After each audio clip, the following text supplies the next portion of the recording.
욥기 21장 23절에서 34절까지 교독으로 읽겠습니다. 제가 먼저 23절 읽습니다. 어떤 사람은 죽도록 기운이 충실하여 안전하며 평안하고 그의 그릇에는 젖이 가득하며 그의 골수는 윤택하고 어떤 사람은 마음의 고통을 품고 죽음으로 행복을 맛보지 못하는도다. 이 둘이 매한가지로 흙 속에 눕고 그들 위에 구더기가 덮이는구나. 내가 너희의 생각을 알고 너희가 나를 해하려는 속셈도 아노라. 너희의 말이 귀인의 집이 어디 있으며 악인이 살던 장막이 어디냐 하는구나. 너희가 길 가는 사람들에게 묻지 아니하였느냐? 그들의 증거를 알지 못하느냐? 악인은 재난의 날을 위하여 남겨둔 바 되었고 진노의 날을 향하여 끌려가느니라. 누가 능히 그의 면전에서 그의 길을 알려주며 누가 그의 소행을 보응하랴? 그를 무덤으로 메어가고 사람이 그 무덤을 지키리라. 그는 골짜기 흙덩이를 달게 여기리니 많은 사람들이 그보다 앞서갔으며 모든 사람이 그의 뒤에 줄지었느니라. 그런데도 너희는 나를 헛되이 위로하려느냐? 너희 대답은 거짓일 뿐이니라. 아멘.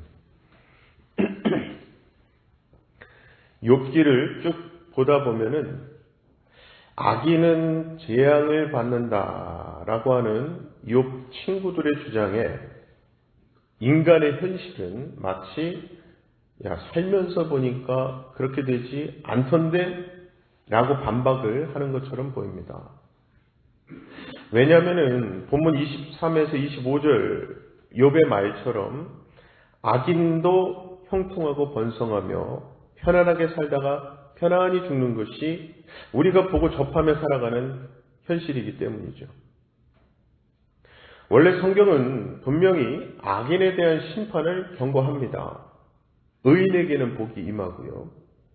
그러한 말씀 중 하나죠. 이사야서 3장 10절 11절 보시면 너희는 의인에게 복이 있으리라 말하라. 그들은 그들의 행위의 열매를 먹을 것이며 악인에게는 화가 있으리니 이는 그의 손으로 행한 대로 그가 보응을 받을 것임이니라.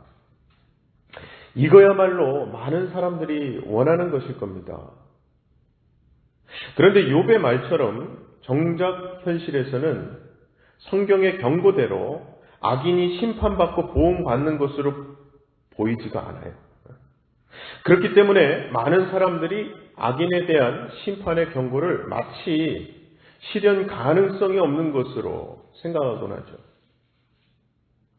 본문 앞장인 욥기 20장 27에서 29절에도 보시면 소발이 이렇게 말했었죠. 하늘이 그의 죄악을 드러낼 것이요 땅이 그를 대항하여 일어날 것인즉 그의 가산이 떠나가며 하나님의 진노의 날에 끌려가리라. 이는 악인이 하나님께 받을 분깃이요 하나님이 그에게 정하신 기업이니라. 즉 소발이 생각하는 악인의 현실은 하나님의 진노의 날에 끌려가기 전에 하늘이 그 죄악을 드러내고 땅이 대항해서 일어나고요. 가산을 잃는 등등의 재앙이 있을 거라는 거예요. 그리고 이러한 생각을 가지고 있는 소발에게 욥의 현실, 상황이 딱 그렇습니다. 반면에 욥은 오늘 본문 30절에서 악인은 재난의 날을 위하여 남겨둔 바 되었고 진노의 날을 향하여 끌려가느니라 말하죠.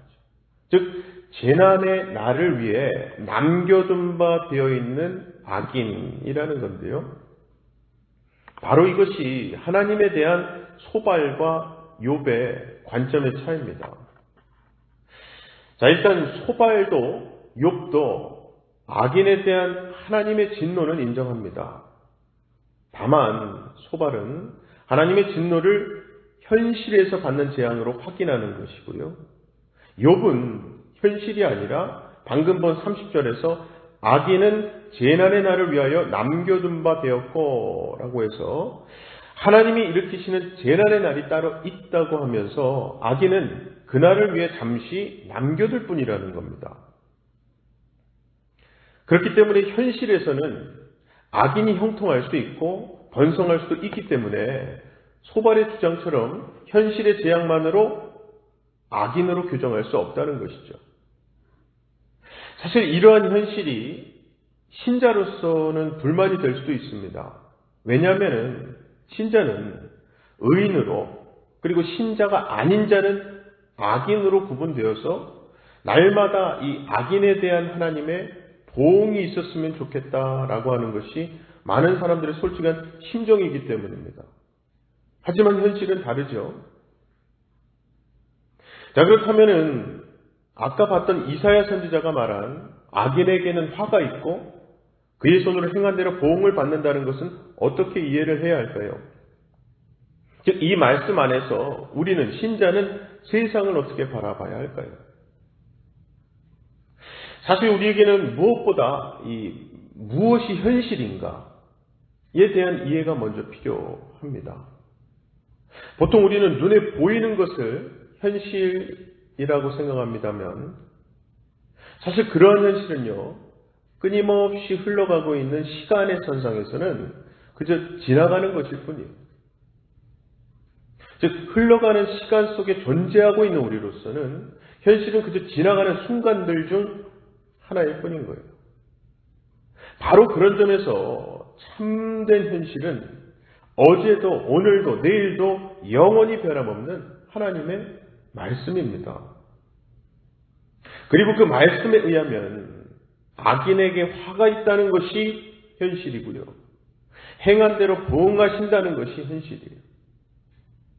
우리 눈에 보이는 현실이 어떻든 그것과 상관없이 악인은 자기 손으로 행한 대로 보응을 받기 때문에, 따라서 현재의 악인의 형통과 번성은 결국 지나가는 것이고 그 끝은 하나님으로부터 화를 받는 것이기 때문에 세상에서의 형편으로 하나님과의 관계를, 하나님의 뜻을 우리가 저울질할 수 없는 거죠.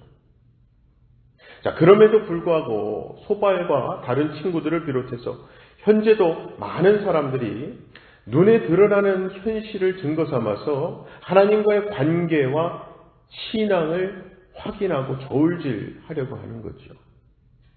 그것은 곧 말씀 안에서 세상을 보지 않는 게 됩니다. 자, 욥은 31에서 33절에서 누가 능히 그의 면전에서 그의 길을 알려주며 누가 그의 소행을 보응하랴. 그를 무덤으로 메어가고 사람이 그 무덤을 지키리라. 그는 골짜기 흙덩이를 달게 여기리니 많은 사람들이 그보다 앞서갔으며 모든 사람이 그의 뒤에 줄지었느니라. 이 말로 욥은 지금 악인의 끝, 악인의 그 운명에 대해 말을 합니다. 정말 그런 게요, 세상에서의 번성과 형통은 의미가 없어요. 물론 우리를 포함해서 많은 사람들이 가능하면 번성과 형통의 삶을 살고 싶어 하지만 인간이라면 누구나 내일 죽을 수도 있고 당장 오늘 죽을 수도 있거든요. 즉 모든 인생은 결국 죽는다는 이 변함없는 법칙, 이것이 죄에 대한 하나님의 확고한 의지이고요, 그게 바로 우리의 현실입니다. 그래서 내가 지금 살아있다 해도 그 또한 순식간에 지나가는 것일 뿐임을 아는 것이 진짜 현실에 대한 정직한 판단이죠. 자, 그럼에도 불구하고 우리는 보통 악인이 번성하고 잘 되는 것을 못마땅해 합니다. 그런데 잠언 16장 4절에 보면 이렇게 말씀하시거든요. 여호와께서 온갖 것을 그 쓰임에 적당하게 지으셨나니 악인도 악한 날에 적당하게 하셨느니라. 여기서 말씀하는 하나님께서 악인을 악한 날에 적당하게 하신 이유는요, 악인이 존재함으로 인해서 이 세상이 악하며 악한 날의 심판이 당연하다는 증거가 되기 때문입니다. 그래서 하나님은 악인이 어떻게 살든 악한 날, 진노의 날까지 내버려 두시는 거예요. 악인이 정한 자신의 어떤 목표와 계획을 위해 열심히 살도록 허용하실 뿐이죠. 이것이 악인을 남겨두신 하나님의 뜻이라고 할 수 있습니다. 신약 성경에도 로마서 9장 17, 18절에도 보면요. 성경이 바로에게 이르시되 내가 이 일을 위하여 너를 세웠으니 곧 너로 말미암아 내 능력을 보이고 내 이름이 온 땅에 전파되게 하려 함이라 하셨으니 그런즉 하나님께서 하고자 하시는 자를 긍휼히 여기시고 하고자 하시는 자를 완악하게 하시느니라. 자, 하나님이 애굽의 바로를 완악하게 하신 것은요, 인간의 기본 본성이라고 할 수 있는 완악함이 외적으로 겉으로 드러나게 하신 것을 말합니다. 그것으로 세상이 사실은 애굽이라는 것이죠. 심판을 받아야 할 죽음의 장소라는 것을 하나님이 보여주신 거라고. 바로 이것을 위해서 애굽의 바로왕은 완악한 인간으로 존재해야 했습니다. 그리고 신자는, 우리는 이 애굽이라는, 애굽과 같은 세상에서 어린 양의 피를 믿는 존재잖아요. 즉 세상 속에서 나도 원래는 애굽에 속했던 자였음을 깨닫고, 그래서 어린 양의 피, 즉 우리 예수 그리스도의 보혈의 은혜가 죽음에서의 구원의 능력임을 경험하는 자, 믿는 자가 신자 아니겠습니까? 그래서 신자는 자기의 어떠한 공로나 행위를 그 앞에 주장할 수 없죠. 왜냐하면 애초에 심판을 받아야 할 악인으로 출발을 해서 그 어떤 공로도 의로움도 없이 순전히 예수님의 보혈로 거룩함 받고 구원 받았음을 알기 때문에요. 그래서 구원 받은 신자는요, 악인은 번성하고 믿는 자에게는 실패와 고통이 반복된다 해도 그것으로 인해서 주를 향한 그 마음에는 변함이 없는 겁니다. 없어야지 정상이죠. 무엇보다 어차피 세상의 모든 것은 지나가는 것이고 변하고요, 끝이 있음을 알기 때문에라도 변함없는 십자가의 사랑, 이 구원의 진리가 그래서 귀한 거죠. 이렇게 인생의 끝을 바라보고 있는 욥에게 그래서 지금 친구들의 위로는요, 아무런 의미가 없는 것이고 오히려 욥을 괴롭게 할 뿐이었다는 거예요. 그래서 34절에 보시면은 그런데도 너희는 나를 헛되이 위로하려느냐, 너희 대답은 거짓일 뿐이니라. 이 말이 욥의 그러한 마음을 지금 보여주는 거죠. 친구들은 줄곧 죄를 회개하면 재앙이 사라지고 평안해질 거라는 말로 욥을 위로하려고 했습니다. 이게 세상의 보편적인 위로죠. 하지만 욥과 같이 세상의 끝을 바라보며 하나님의 말씀을 참된 현실로 인식하는 신자에게는요, 그러한 말들은 정말 헛된 위로고요, 거짓된 말일 뿐이라는 거예요. 사랑하는 우리 성도 여러분, 육신의 죽음은 어차피 의인과 악인 모두에게 똑같이 찾아옵니다. 하지만 모든 죽음이 똑같지는 않죠. 하나님은 분명히 아담의 죄로 인해서 모든 인간에게 죽음을 벌로 주셨습니다만 육신의 죽음과 영적인 죽음에는 분명히 차이를 주셨어요. 즉 육신의 죽음은 누구에게나 예외 없이 찾아오지만 영적인 죽음은 결코 모두에게 똑같지가 않은 거예요. 죽음과 마찬가지로 삶 또한 누구에게나 주어졌지만 그 삶은 다 다를 수밖에 없습니다. 그리고 주님을 믿는 성도의 삶이 악인보다 더 고달하고 비참할 수도 있어요. 하지만 변함없는 중요한 사실은 죽음 넘어 우리를 기다리는 것은 영원한 생명과 영광이라는 사실이에요.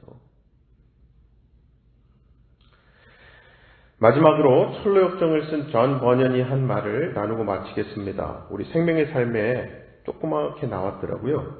어떤 역경과 슬픔도 우리를 멸망시키거나 천국을 잃게 만들지 못한다는 확신은 완전한 소망을 준다.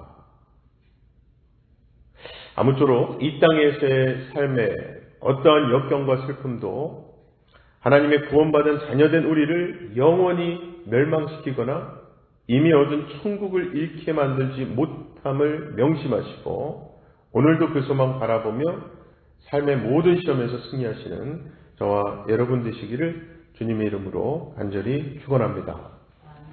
지금 다 같이 두 가지 기도 제목 놓고 기도하실 때에 눈에 보이는 것이 아닌 하나님의 말씀을 나의 현실로, 내가 붙들어야 소망으로 보게 해달라고 기도하십시다.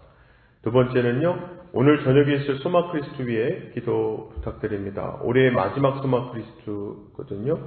오이코스와 섬김이 분들, 식구들 모두 다 이 교제의 회복, 정말 오이코스들이 각 식구들과 함께 다시 하나님 말씀 안에서 모이고 사랑의 교제를 나눌 수 있도록 기도 부탁드립니다.